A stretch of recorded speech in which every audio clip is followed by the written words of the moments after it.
ఈరోజు మనం passive income అంటే స్థిరమైన సంపదను నిర్మించుకునే ఆ మెకానిక్స్ ఏంటో, దానికి సంబంధించిన అపోహలేంటో చాలా క్లియర్గా చూడబోతున్నాం.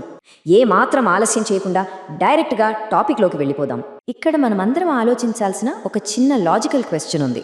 పెద్ద పెద్ద సినీ యాక్టర్లు, టైకూన్స్, వాళ్ళ సినిమాలు లేదా ప్రాజెక్ట్స్ ఫ్లాప్ అయినా కూడా వాళ్ళు ఫైనాన్షియల్గా ఎప్పుడూ సేఫ్గానే ఎందుకుంటారు? అసలు వాళ్ళు ఎప్పుడూ బ్రోక్ అవ్వకపోవడానికి మెయిన్ రీజన్ ఏంటి? ఆ రహస్యం ఏంటి? దీనికి పర్ఫెక్ట్ ఎగ్జాంపుల్ ఇదిగో ఈ స్లైడ్. సునీల్ శెట్టి గారిని తీసుకుంటే ఆయన కేవలం యాక్టింగ్ పైనే డిపెండ్ అవ్వలేదు. డైనింగ్, ఫిట్నెస్ సెంటర్స్, బియర్డో ఇలా మల్టిపుల్ సోర్సెస్ ఉన్నాయి. అలాగే Elon Musk, Tesla, space X కాకుండా ఇంకో 14 వ్యాపారాలు నడుపుతున్నారంటే.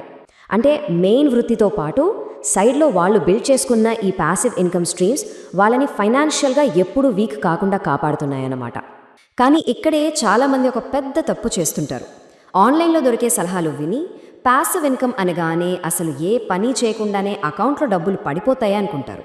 బట్ రియాలిటీ ఏంటంటే అది స్టార్ట్ అవ్వడానికి ముందు మనం చాలా యాక్టివ్గా, చాలా కష్టపడి గ్రౌండ్ వర్క్ చేయాలి. ఆన్లైన్లో చెప్పే మాటలకి రియాలిటీకి ఉన్న గ్యాప్ ఇదే.